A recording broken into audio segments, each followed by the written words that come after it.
Thank you everyone for being here. My name is Glenise Pagan. I'm the Executive Director of Filantropia Puerto Rico, a philanthropic service organization that seeks to amplify the voice, impact, and diversity of philanthropic entities on issues of equity, collaboration, and participation by the people in social justice. We conduct these webinars to share with you information, provoke informed thought, and discussion related to issues affecting Puerto Rico. And we have a special version that we started 2 weeks ago, which are related to grants, donations that have been given through the Fondo Adelante or Forward Fund in English. We in Filantropia Puerto Rico are home to the Adelante Fund, a collaborative fund of philanthropic entities, individuals, corporations that supported Puerto Rico since Hurricane Maria, and this is one of the grants that has come out of that fund. We have people from all over the world, and I want to be sure that we're been taken care of. So we do have simultaneous translation for this from Spanish to English. And I'm going to leave now Millo for them to give us instructions and details on this interpretation. Thank you, Glenise. And again, if this event will be interpreted into English, and to ensure that whomever needs interpretation has the interpretation feature turned on, I am going to continue in English and then switch back to Spanish. So, hi everybody. Before the introduction, we want to make sure that your interpretation function is working. So for this to work, please click on the interpretation button at the with the shape of a globe at the bottom of your screen. Select English and keep it on for the rest of the event. And if you are using your phone, click on the three dots at the bottom right of your screen. And now click in language interpretation, then choose English, and finally click done. And by now you should be listening to my colleague Bruje Fuego doing a sound check. So please let us know if you're listening in English, if this is working by typing yes in the chat box. And if no, please type no, and we will take care of you in a brief moment. And now I'm going to continue in Spanish. Hello everyone, it's an honor to be here with you as always. My name is Millo Huertas Hernandez. My pronouns is ella. I am here with my colleagues Bruje Fuego. Their pronouns are also they, them. We give thanks to the land where we are right now of Taíno and African peoples in Boriquén, Puerto Rico. We are here as part of Cooperativa Brújulas, working with the Language and Healing Justice Framework. And what is language and healing justice? This is the human right to interrupt and ensure that no one language is dominant over another language, and that each person has the right to speak, listen, and be understood in the language that flows best from their heart. In Cooperativa Brújulas, we recognize that language throughout the world has been used as a tool of the state to exclude, control, dehumanize, colonize, imprison, and exploit. Therefore, we work language justice as a practice, political idea, and crucial vision for decolonizing, healing, and realizing our power and participation in justice and liberation. That concludes this introduction, so I pass it back to Glenise. Thank you very much. Thank you, Millo and Cooperativa Brújulas, for always supporting us in all these webinars. And let's get started. We have a super webinar today with us, a virtual webinar. Today with us is Sembrando Sentido, today talking about a very, very special project. We have Issel M, Ferrer. How are you, Issel? Sometimes I say meses, I don't know why. Good afternoon, greetings, and thank you, Glenise, for the space. Thanks to Filantropia for trusting us, and thanks to all those who are present, listening to us, watching us today.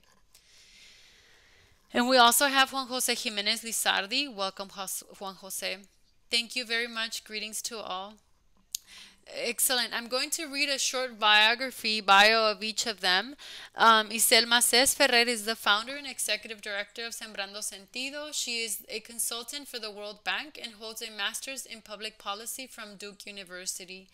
With over 10 years of experience in governance, she seeks to support civil society's efforts to make government practices more transparent, inclusive, and efficient. More than necessary at these moments. Juan José Jiménez Lizardi is a public policy analyst at Sembrando Sentido. He is a 2019 graduate of Duke University with a BA in literature and in philosophy, politics, and economics. He has experience in public interest law and political economic analysis. Today we're going to be talking about your Contratos en Ley or Contracts in Law project, which is a platform that increases transparency, inclusiveness, provides information to empower our government and our communities, the civil community, to improve, monitor, and safeguard contracting practices and funds. This is a topic that we see every day in different forums. We have many, perhaps, thoughts associated with what is Contratos en Ley, and this project that you're going to share with us today, as I think it's very innovative and very necessary for the moment we are living. I remind you that you can leave your questions in the icon that you have below at the bottom of your Zoom screen, which says Q&A, question and answer. While you're listening to the presentation, you can leave your questions, also sharing your questions with us in the chat that we will be looking for them.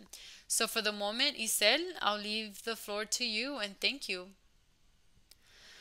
To you again for the space. Let me know when you can see the presentation. We're good? Excellent. Okay.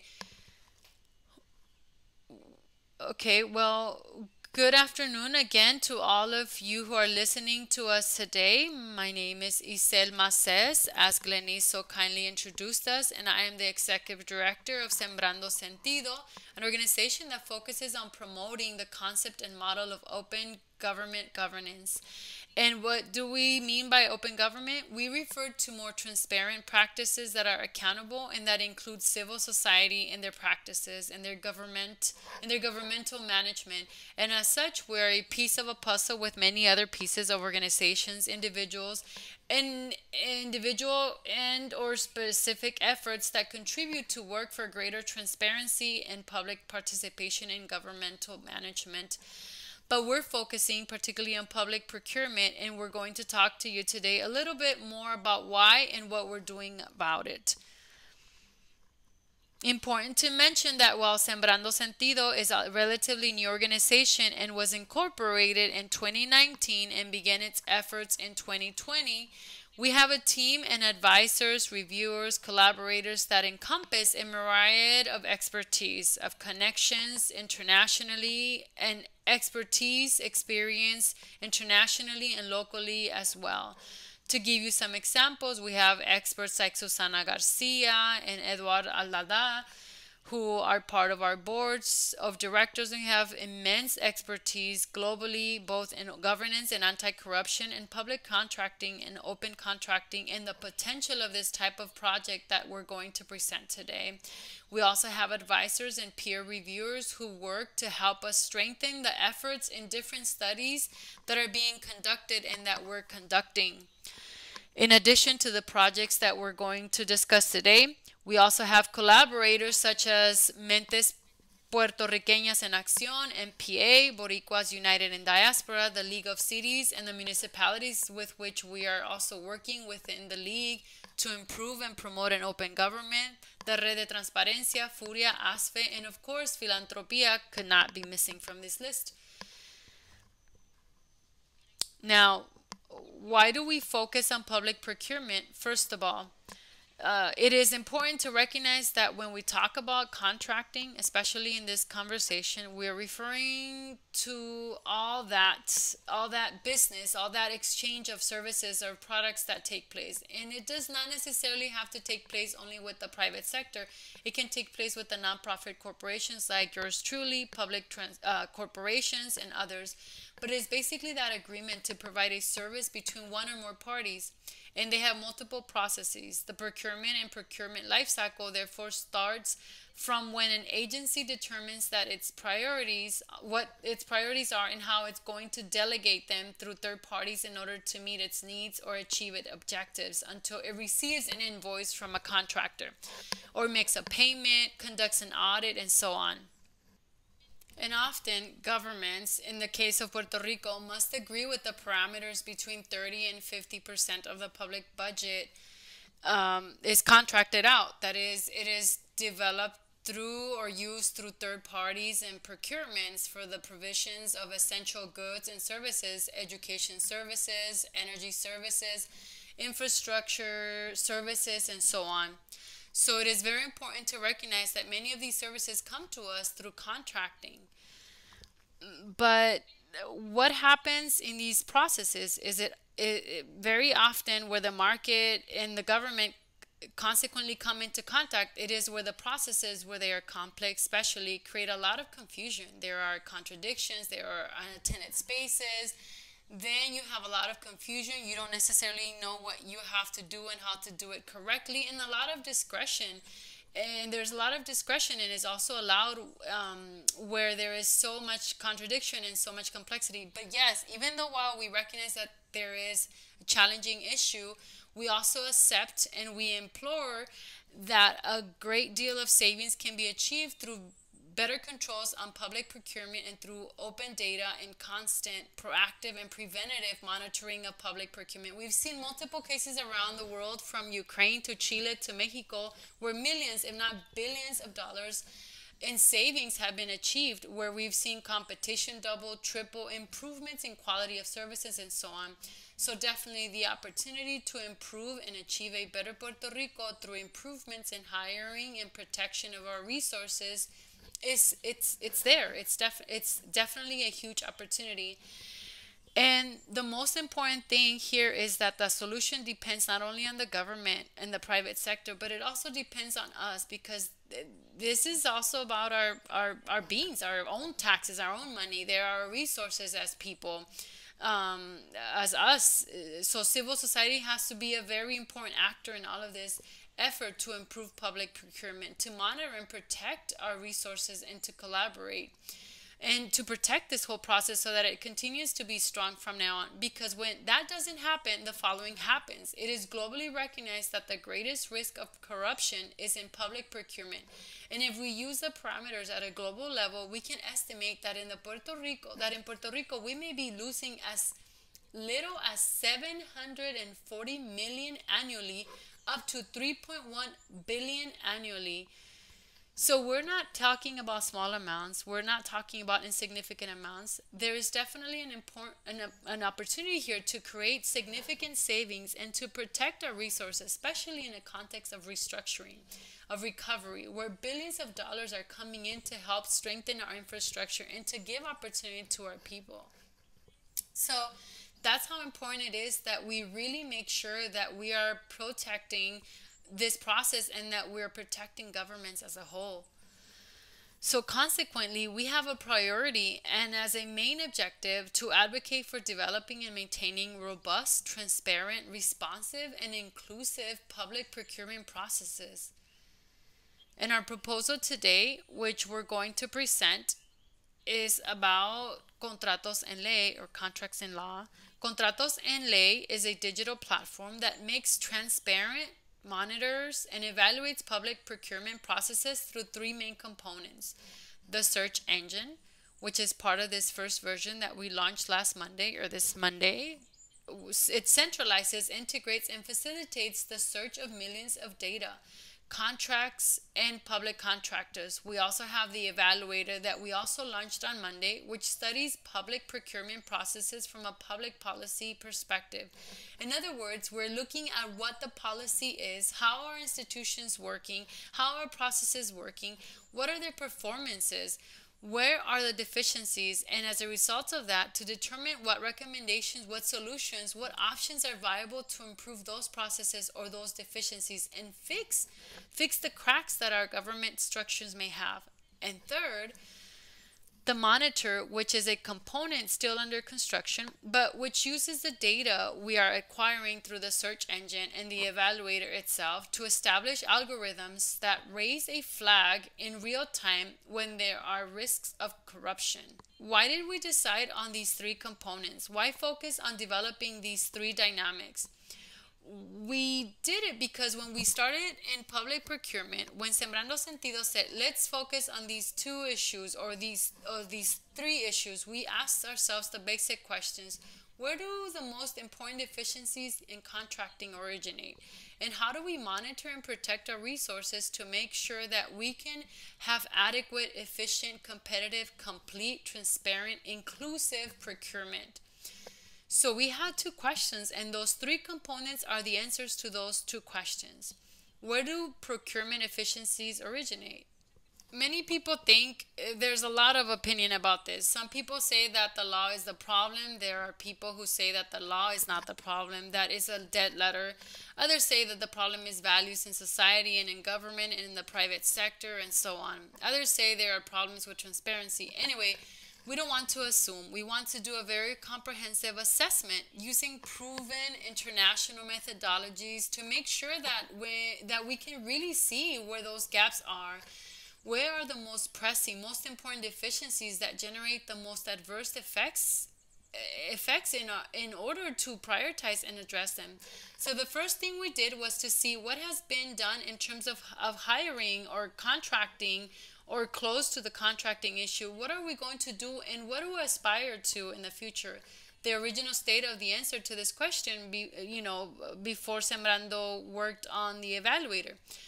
It was several investigative projects that have been carried out on governments in Puerto Rico and what corruption cost us in Puerto Rico as well, in addition to especially important journalistic work when it comes to overseeing and evaluating, monitoring that contracts are being awarded properly. But there really wasn't an evaluation focused on public procurement, and that's why we decided to start analyzing important specific issues such as procurement during emergencies, but also to start developing the first evaluation maps. And MOPS is the methodology for the evaluation of public procurement system that was developed in 2003 by the OSD of the Organization for Economic Development and Economic Cooperation, together with the World Bank, the UN, and other international entities. And this methodology is used by many countries to evaluate their public procurement and to trace that path of change that is so important. And finally, we don't want to stop there. We recognize that this is the first evaluation to understand what is happening at the macro level. And from there, we can then define which sectors we want to look at more closely. We want to take a closer look at these issues such as emergencies, trainings, public-private partnerships, sectors like energy and education, which we understand are very important for Puerto Rico, and that perhaps through this initial evaluation we will definitely identify the need to make a more rigorous evaluation in those specific issues or in those specific sectors. Now, the second question we answer is how can we monitor and protect our resources, especially the resources that are granted through public procurement? The first thing we did was to identify what information is public today. And there we understood that we had more than 30 government portals with information on contracts, contracting processes, and contractors. But that despite having so many portals with certain data points, this data was not integrated. That is, they don't talk to each other. They're incomplete. There is a lot of information missing. They are often in formats that are not friendly or machine readable. That means that we can't copy or paste, we can't copy or paste, or we can't search easily, or they're also very poor in quality. We see names that vary in the same person or the same entity, but the name varies a lot from one record to another, and that makes it very difficult to be able to centralize the information and be able to present a broader view and analyze it. But we also recognize that transparency and real-time monitoring are increasingly essential components of anti-corruption efforts in public procurement. So recognizing that problem, we identify the need to also work on this response or develop a response to this problem.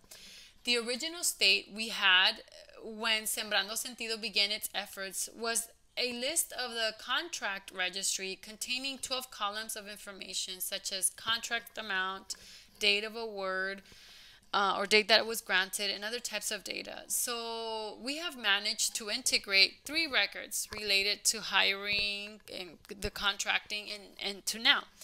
As a consequence, we have been able to expand that information to 22 columns. But our aspiration does not end here. As you can see, we have more than 30 government portals, and as I also mentioned, a lot of this data is incomplete. So we aim to continue to absorb information from other records to make sure that we have the most viable and most effective transparency possible. And in turn, advocate for greater transparency so that the data that is not accessible now becomes accessible. And here we put, for example, a case of Contratot in Mexico, which is a registry that has more than 44 columns of information with a link at the end that takes you to the profile of the contractor in the contract. So you can imagine the long journey, the long path we have to get to the ideal state that we want.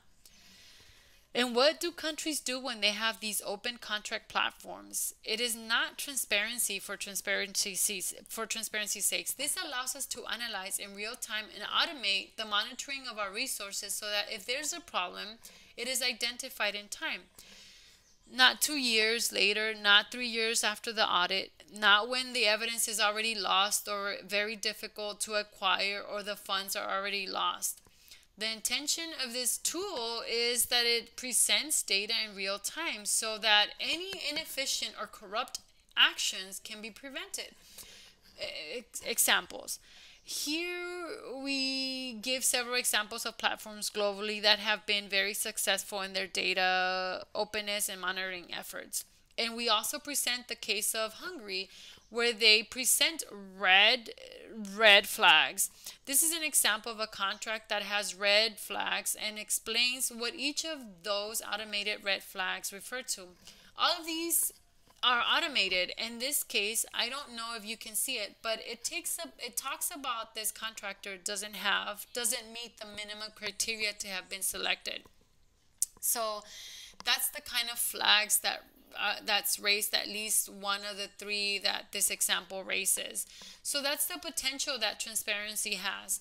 That and much more. There are platforms like the Fiscal Observatory that are already incorporating artificial intelligence. So the trajectory is endless and transformative, and it continues to transition because that also happens in our original state. But the room for improvement is infinite. And so our journey has only just begun. So without further ado, I present to you Contratos en Ley. Contratos en Ley has several pages, and as I mentioned, this first version, it has 2 main components. The first, the home page, we explain the latest things we are presenting.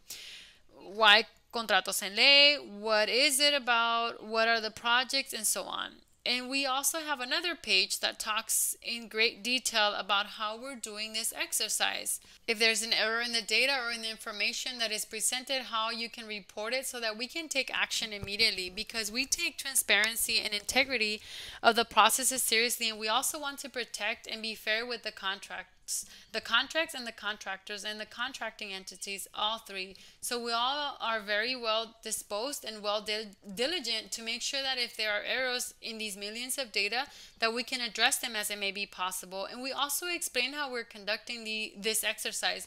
We use open source tools to be able to, number 1, save funds, and number 2, accomplish multiple data extraction and matching tasks that have allowed us to be able to do this exercise.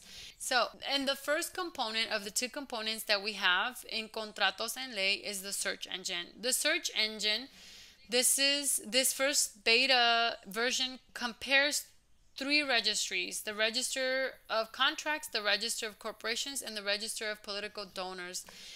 And we already have more than 1 million records from 2016 to the present. We also have some initial trends that we're trying to investigate a little bit more to learn what is behind the scenes and looking at why are we seeing these numbers, these amounts. If we look at the trends between agency amounts and the direct services, there is quite a discrepancy. There is a significant difference. So we're looking closely at that as well to understand a little bit more about what's going on and what these trends are telling us.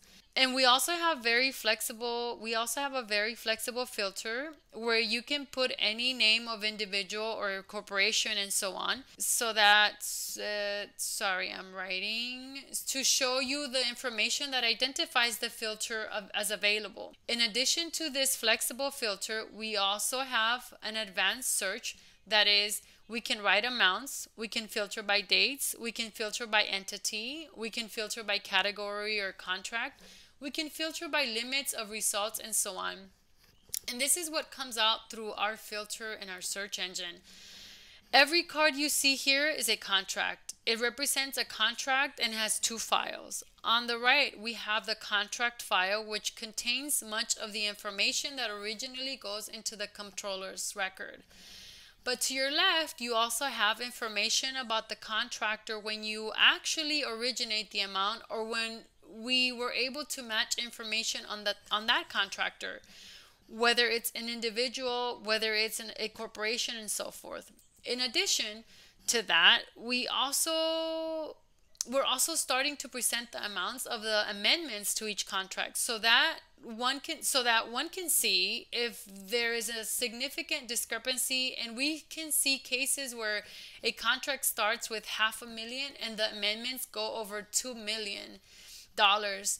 And that's problematic because it's not really being planned or presented, or you have to question or wonder if they're presenting that something that's coherent, well-planned proposal when the amount ends up so much higher than the initial amount. In this case, we can also show that on the left side, we're also adding up the totals of the public contracts of the contractor.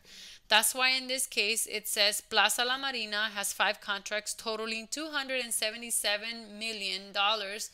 And as you can see, the first contracts we are seeing are small. They are small amounts. But here we see a significant amount of a developer for a contract for Old San Juan for the development of the bay and so forth. So here's the total amount that corresponds to those 4 or 5 contracts that we are looking at today. 5 contracts. And finally, again, because we recognize that this is a work in progress, we also have on each card a link for you to notify us if there are any errors. The intention is that we can again take preventative action to be able to fix it as soon as possible if you identify that there is some wrong issue, and we will do it with pleasure and with all the willingness that it needs. And finally, for those who want to analyze the data, you can download the information through the CSV through this link. Or if you want to analyze data and want direct access to the database, you can ask for the process to an app through imaces at sembrandosentido.org. With this, we finish the search engine, and I pass the mic to Juan to tell us a little bit about the evaluator. Super. Thank you very much, Issel. Good afternoon to all of you. Thank you for being here, and also thank you to Filantropía Puerto Rico for the space and for all the support you have offered us in recent months. My name is Juan José. I am Public Policy Analyst of Sembrando Sentido. I'm going to talk a little bit more about the second component of our platform that we're calling the Contratos and Ley Evaluator. In this section of the evaluator, we are publishing our own analysis, our own findings and recommendations about the procurement and contracting processes in Puerto Rico. We know that this is an issue that on public procurement that has been happening here, that has been for many years been extremely complex and confusing. And this complexity has not allowed us as citizens to monitor the contracting processes of our government, nor has it allowed us to oversee the large amount of funds that go to these purposes. So in this section of the evaluator, we are trying to address this information gap by publishing guides and general readings on public contracting to ensure that we all have the necessary tools to understand the contracting system and, if we so desire, to become researchers and investigators of public procurement in Puerto Rico. At the bottom of this page, we're going to see that there are some readings that have been published by different international organizations that study the subject of public procurement. Among these readings, we have an example, a paper on the myths of confidentiality in public contracts, which debunks those common arguments we hear that the details of a public contract and the process of awarding or contracting should be confidential, when we know that by definition much of this information should actually be public. We also have a guide for beginners on how to use public procurement to get rich quick, which, as the title suggests, this is a more of a humorous guide detailing many of the strategies that a criminal might use to benefit from or facilitate corruption in a public procurement. Beyond these resources of informative readings, we have our own evaluations that we will be publishing, where we are first of all analyzing the public contracting systems in Puerto Rico from different angles, but we're also making suggestions on how to address weaknesses or inefficiencies that we discover in the analysis. For each of the reports we publish, we have the report available in its entirety for anyone who wants to read it, but we also have a summary where we synthesize the most important findings. Let's briefly take a look at an example of one of these reports that we published about 2 days ago, entitled "Non-Compliance with Standards in Procurement in Public Procurement and Purchases Processes." This is research that we conducted by compiling 408 audits that were published by the Controller's Office from 2016 through 2019. It is important to emphasize that these audits are published in these 4 years, but they were not necessarily carried out in all 4 years, since many times the audit is done in 1 year and ends up being published in the future. So there are a lot of these audits that were conducted prior to 2016. However, we took the 408 audits published in these 4 years and noted several very significant findings. First of all of the 408 audits, only 4 had been published on the legislative branch, 8 had been published on the judicial branch, and the rest had to do with municipalities and executive branch entities. This is of great concern to us because, as we know, in recent months and years, we have seen many cases and news about corruption, schemes in public contracts in the legislative branch. And so one of the suggestions we make is that more audits should be done for these branches, the legislative branch in particular. In addition, of all of the red flags that we saw in this audit, that is, red flags of improper practices, 45% of all the red flags had to do with public contracts. In addition, our research allowed us to identify all of the findings that are most common, that is, those that are most frequently encountered in this audit. Findings that have to do with public contracting, and we note that the most common, that is, the ones that occur most frequently, has to do with unsubstantiated payments or overpayments. 15% of all complaints were related to this category, which includes practices such as making payments for services outside the term of a contract or approving payments without invoices, among other types of cases. The second most common allegation is the manipulation of processes to avoid competition, and this appeared in 10% of all the findings. This category included practices such as contract splitting, which means splitting a contract into smaller amounts in order to avoid having to go through a competitive selection process.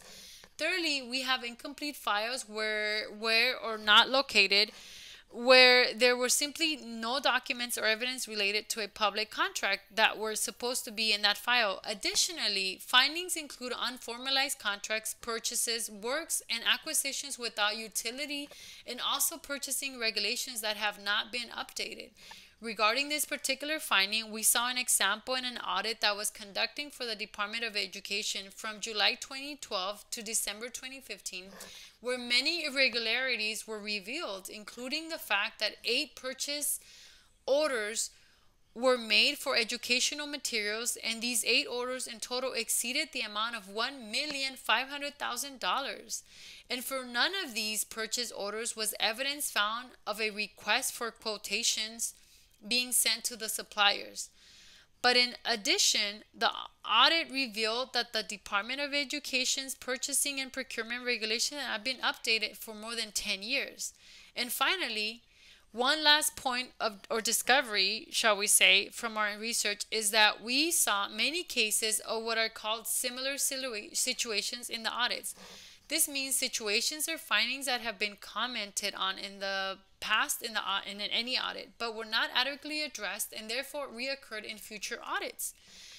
In the case of the municipalities, 26% of the findings were similar situations, and in the executive branch entities, in these audits, we saw that 11% of the findings were similar situations. And this unfortunately shows that many of the corrective actions that the comptroller is suggesting in his or her audits are not being implemented, neither with the agility nor with the efficiency that ideally should be implemented. This is just an example of all or many reports that we will be publishing in our evaluator section, which, as we can see, complements very well the search engine section, because we're offering with the evaluator a critical tool to fill that information gap, and so that we all have the necessary tools to really understand the public contracting process and thus be able to oversee them properly. With that, then I turn the microphone back to Issel to finish the presentation, and soon I think we'll be taking questions. Thank you, Juan. I would like to add that a very key part of everything we're doing is to bring light to the issue in order to solve them. And as such, we look to collaborate with everyone within the ecosystem, whether it is in the public sector, whether it's in the private sector, whether it's in the third sector, to make sure that we can contribute and that we can actually offer solutions and help them improve procurement processes and open up public procurement processes. And as such, to give you an example, we are already collaborating with 2 municipalities for a transparency and infrastructure project, and also through the evaluator. Of the evaluator's exercise, we conducted a review process where we share the report to both the Comptroller's Office and the League of Cities, so that both had months to share information with us, which both share their input with us. Both received it very well. So the comments and the important notes that they mentioned, we also added in the detailed report that contains the methodology and the step-by-step of the results that we identified and that we summarized today. But it is very important to clarify that, because it is not a question of pointing fingers for the sake of pointing fingers. It is about the fact that we have a huge opportunity here to create efficiencies, to make sure that the services get here and to see the audits. For example, like the example to San Juan, the example that Juan offered from the Department of Education, where thanks to their purchase orders that were improperly and uncompetitively placed, we ended up without books, without courses, millions of dollars in English and Spanish courses that were lost. In other words, this is no small thing. This is important and must be dealt with very diligently, very seriously, but also with a lot of willingness. So that concludes the presentation here, and we'll open it up for questions. Excellent. Thank you, Issel, Juan, José. Wonderful presentation, wonderful initiative. I love the way you've thought about it and you've handled it. I have lots and lots of questions and comments. I want to start allowing questions and comments from the audience. So please leave them in the Q&A. There's an initial comment that is not necessarily a question as such, but it is a comment that I think is meant given. It is by Alberto Castro. Greetings, my name is Licenciado Alberto J. Castro Lavoy, Executive Assistant of the Office of Prevention and External Guidance, attached to the Office of the Comptroller of Puerto Rico. For the past 4 years, I've been offering government contracting services for all the agencies and municipalities in Puerto Rico. Excellent presentation. I congratulate you. I suggest that you can give this presentation at the Comptroller's office. I understand that the Comptroller would be very willing. Of course, and we have been in communications with her. Last week, she was part of an informative briefing as part of the evaluations. we're conducting, and we talked about this again as well. We know that the comptroller and the comptroller's office is in leadership transition that is going to happen sometime soon,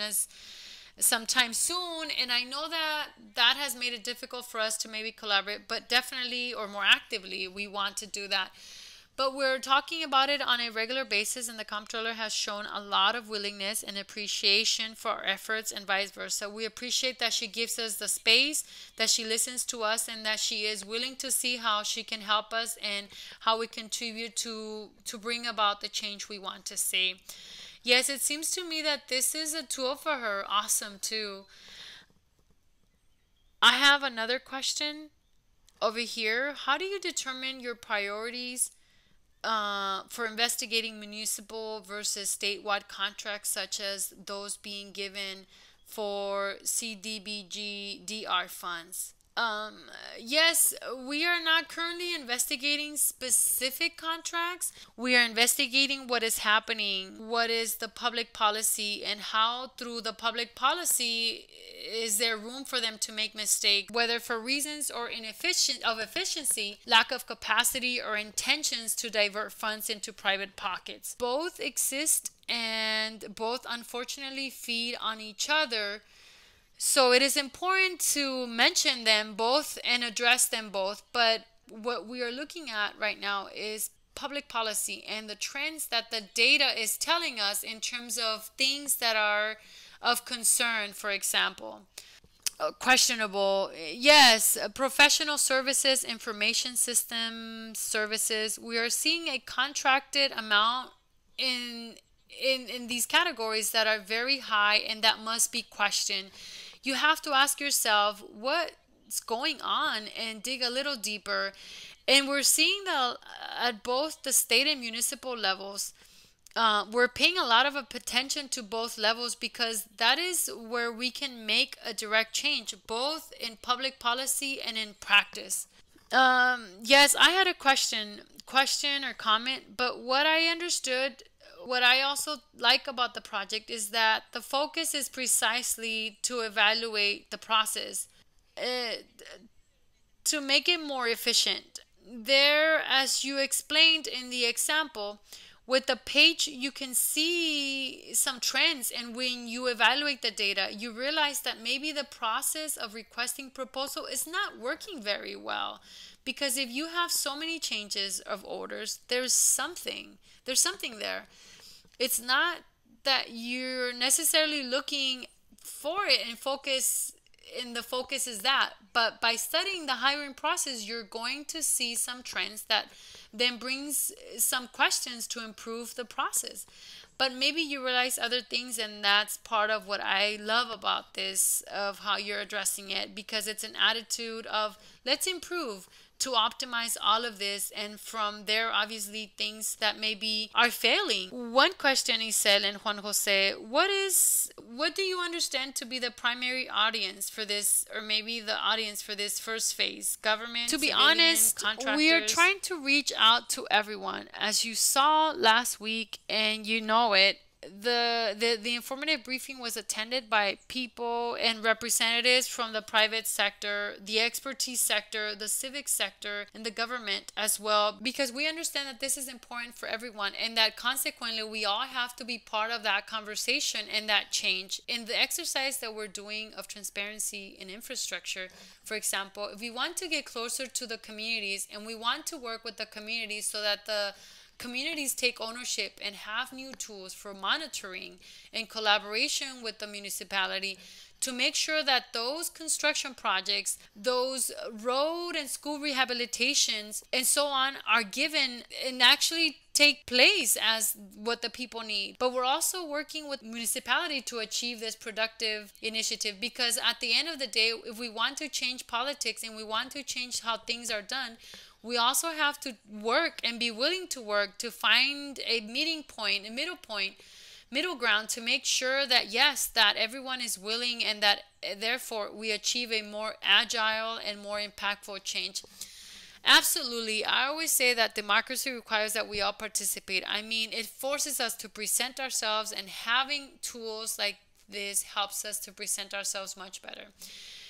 There are several comments here. We have an additional question. Please don't forget to leave them in Q&A at the bottom of the Zoom screen. Eddie Figueroa says, very good initiative, excellent presentation. We need to continue to monitor these funds so that we know where they are and how they are being used. Appreciate the invitation. Thanks, Eddie. Greetings, Issel. I feel privileged to be able to listen to you. I was a macro employee. Excellent presentation. I currently work as an auditor in the municipality of Trujillo Alto, and the subject is an essential part of my work. The registry has fed us with more information, allowing us to measure audit expectations and areas to work on. Excellent. After all, they are tools that help everyone, and that's why I was asking about the audience a little bit, because I think that's different from contractors to the government. Municipality, central government, and people in general have the opportunity to use the tools in different ways. Is there a way for an ordinary citizen to share contract information with you? Oh, that's a good question. There is a way. At present, the site has four ways to communicate with us. They're all fairly straightforward. We did our best not to complicate people's life, but rather complicate our own in the analysis of the input. We want them to feel comfortable, not shy about sharing information. So if you allow me, Glenise, I'm going to share my screen for a moment to present how you can share information with us. First of all, we have a very simple button for you to tell us, do you like it or not, and why? If you want to give us a comment, here you can share your information, and I won't know who you are. I'm not going to know what your name is, where you come from, and so on. We also have the possibility to subscribe to receive. You also have the possibility to subscribe and receive notifications. Let's put Issel M here as an example. And this is also very basic. We want basic information from you so we can share information and updates with you.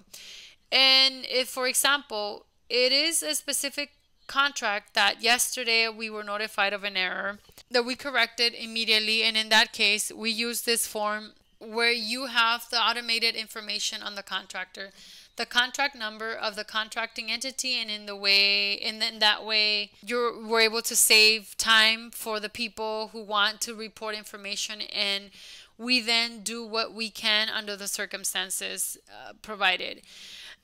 Yes, obviously we have limited resources, so our priority is to make sure that if there are any errors in the data, they are corrected as soon as possible. But we also want to hear from everybody because it's part of this evaluation process to be able to understand what's going on from law to practice. Perfect. I love it. A super nice comment here. I think it's fantastic everything you presented, and I love the wisdom of you as young people. I agree. Question here.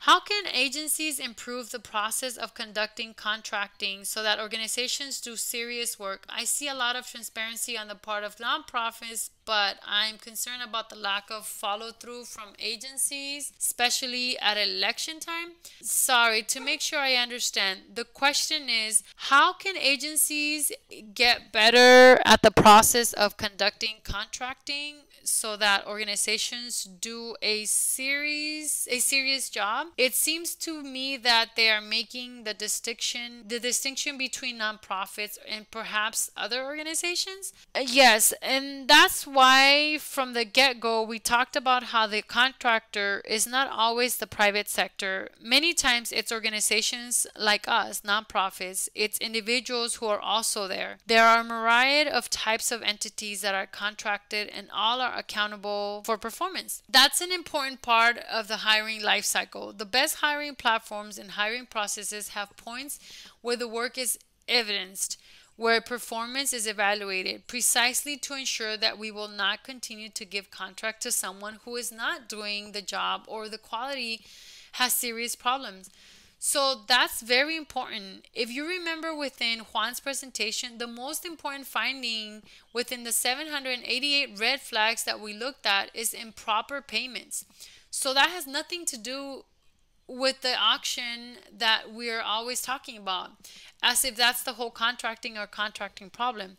That has to do with contract management, which is just as important because we have to guarantee that after that contract, we get the services, we get the vaccines, we get the COVID test, we get the rapid test. All of that should be part of a performance evaluation and evidence evaluation to make sure that we are paying for what we deserve and for what was stipulated in the contract. And to ensure, and here I am going to say a comment, to ensure that we don't end up with millions and millions of bottles of water on an airplane runway or container or a closed warehouse, that there is accountability from start to finish. That's why I love that the main focus is not necessarily fiscalization of a contract, but that we're really looking at the process to improve it. I keep insisting on that, but I love it. Noriega Veronica, congratulations and thank you both for this valuable work. Question: in addition to the evaluator tool, what other tools have you thought of to be able to provide this information to the general public? Well, Veronica, one thing at a time. I like it. I like the interest and the passion for the subject. On the contrary, that's what we're looking for. That's what we're looking for everybody to integrate and be part of this process. Because it's your beans, it's my beans, it's your money, my money, our taxes. So we all have to be the monitors on this one. This process, in terms of what other tools that you're asking, we are in the process of other evaluations. We are creating a dictionary of public procurement to deconstruct these concepts that are sometimes very complicated, because we do not deny the reality that we see procurement as very technical and sometimes it is very confusing, and that scares us. And sometimes one says, oh, later. And in the end, we don't understand the process, and perhaps we don't dare to give an opinion about it because we don't understand it. So for us, it is very important to begin to raise awareness about public contracting processes.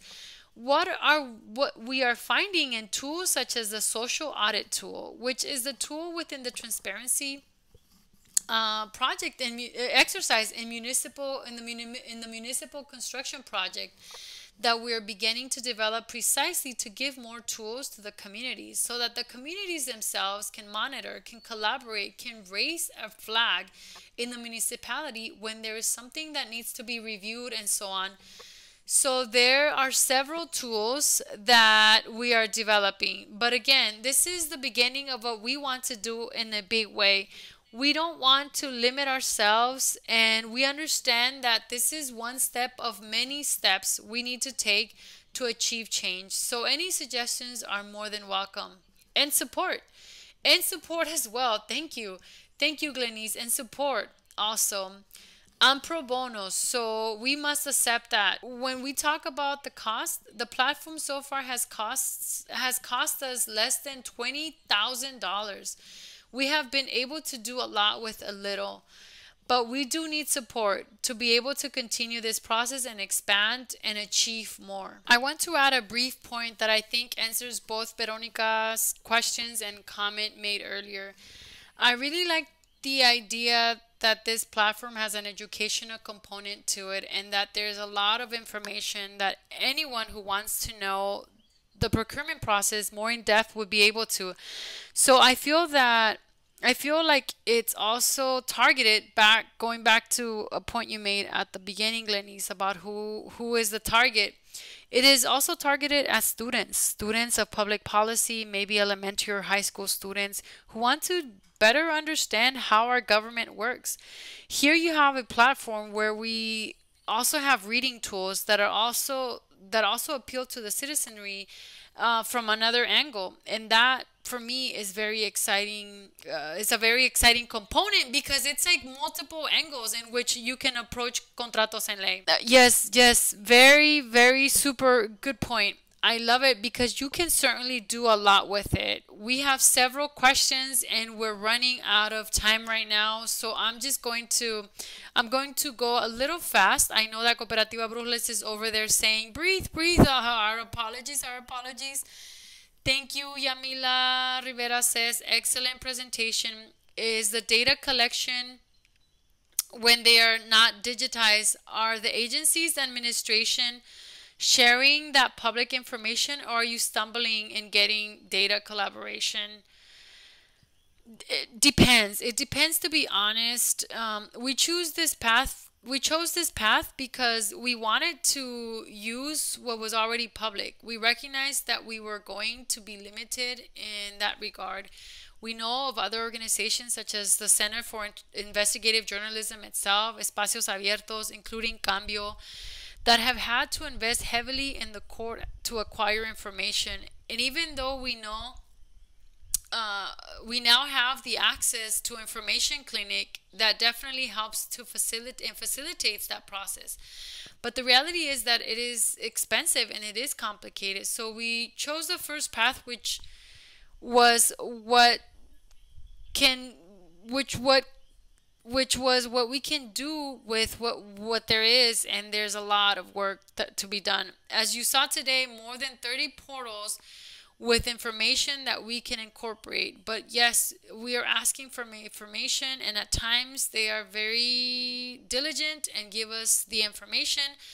The Comptroller's Office is one of those examples, and at times we're not having as much receptivity, and we are definitely evaluating next steps about this. Beautiful. How do you keep the database updated, and how does the user know that they are working with or finding the most up-to-date information from the database? I think everything has a date. Yes, it has dates.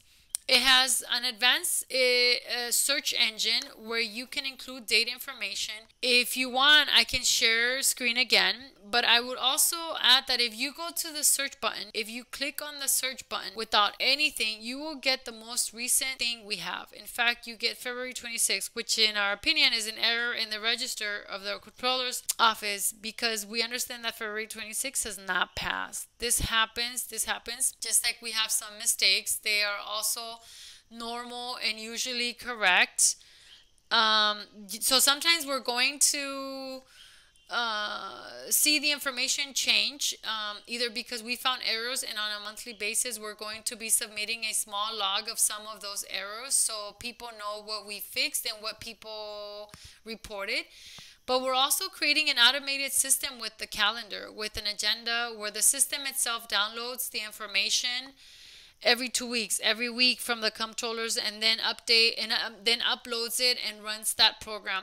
That program goes to the records, uses the name of the contractor that appears in the register of contracts, and then searches for that information in the register of corporations or the register of donors, and pulls that information when it identifies the corporation. So we're doing that pretty regularly. We have different days for different aspects so that the system doesn't go crazy in the process and we can achieve a flow that is effective. Cool. Are you going to publish some notes by municipality as Puerto Rico opens on the topic of education? That's what they ask from the Fundación Comunitaria. We hadn't really considered it, but it is nothing is out of the expectation of what we can do. If we understand that there is value in some kind of analysis or research or collaboration for solutions, we're open to dialogue. Well, and you work very closely with the Liga, and I believe that through the municipality there will surely come out several initiatives, and thinking that perhaps it is easier to start from municipalities towards. Another comment, 3 more and we're done. Excellent initiative. What role, if any, can the Fiscal Control Board play in the development of the platform and to help you advance the goal of evaluating procurements? That's a good question, especially because Ukraine, Prospero, Ukraine's purchase systems, and Dosoro, which is the international transparency system that uses Prosoro's data to monitor it. Both systems were created after the departure of Natalie Jaresko and her governmental role in the process of transition from a rather complicated economic situation. And the system has had an incredible impact in Ukraine, and they are the global star of best practices. So we've had some initial conversations. We're very open to dialogue. It depends on what the priorities of the Fiscal Control Board are on this issue. and there we shall see. Excellent. But very good question. Luis Jose, I congratulate you for such indispensable project. You know that you can count on our support in the Access to Information project of the Law School of the Inter-American University of Puerto Rico. Do you plan to work with government contractor or subcontracting processes in the future? I think there is going to be some fertile ground to promote greater transparency and publicity about these transactions. Definitely there is work. Shall I answer? Shall I answer? Hi, Luis Jose. Thank you, and thank you for your support and you have given us all this time. Well, it's very well appreciated and very important in this task. It is challenging. In terms of subcontracting, that is definitely part of the procurement evaluation. We're determining what is going on from start to finish, and that includes subcontracting. So that's where some important findings will come from. And from that, probably if it's allowed and the support comes, that's very likely to be a topic of work for Sembrando Sentido and Contratos en Ley. I have two more. From the data that is being collected, is there capacity to see in what steps within the processes there is an absence of controls or schemes? Part of the processes, is there more vulnerability or temptation for violations or corruption? Tremendous question. Difficult to answer. We're looking at it. We're definitely looking at it. What the search engine has, it can present some problematic issues, but because it only looks at one part of the life cycle, it is very difficult to say yes, that it helps us in its entirety because we can connect the bidding process to the contracts. We have a record of contracts that unfortunately does not point to whether the contract was awarded through competitive processes or if it was direct, whether it is a revenue or whether it is an expenditure or a transfer of funds. The reality is that it is quite difficult to discern from the information that is currently being presented.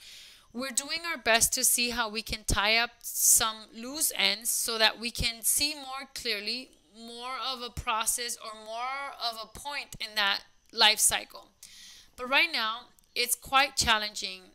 I would say probably the most challenging. Excellent. I have one more, and it comes from Facebook, which they're having a whole very interesting conversation over there. But Martin Irizarry comments, question, most of the education and disaster funding comes from the federal government. Would it be possible for your organization to submit a proposal to the OIG? I'm not sure what OIG is. The Office of the Inspector General, I assume?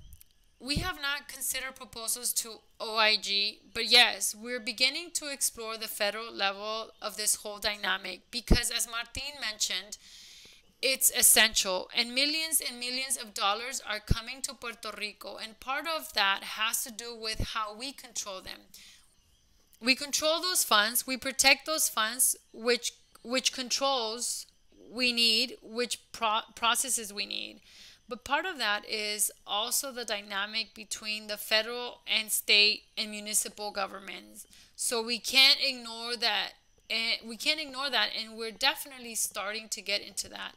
Why? Because it is extremely important for the restructuring, for the recovery from all the disasters and emergencies that we have suffered in recent years, and to make sure we don't put funds at risk for the future. Absolutely. Excellent. Thank you. We are already top of the hour. Many thanks to Issel and Juan Jose. Excellent presentation. Excellent project. To keep yourself informed and supportive to this project, they have contratosenley.org and sembrandosentido.org. They are a whole ORG. Although if you type .com, it will redirect you. Yes, very good strategy to have all those URLs. Yes, contratosenley.org and sembrandosentido.org. Don't forget. Thank you. Thank you for being here. Super happy with this project. We wish you continued and ongoing success.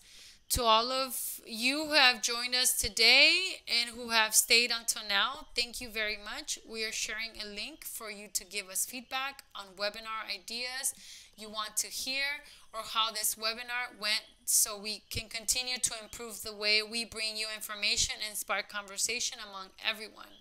This is one of several webinars that are coming out related to grants from Adelante Fund, so stay tuned for the next ones that will be coming out, which are all in contribution to make a much more just, equitable, and participatory Puerto Rico so that we can all prosper and participate in our beautiful island.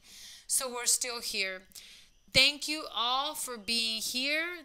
Good Thursday, and Issel, Juan José, thank you very much. See you soon. We are grateful. Thank you very, very much. Nice evening. The same. Thank you.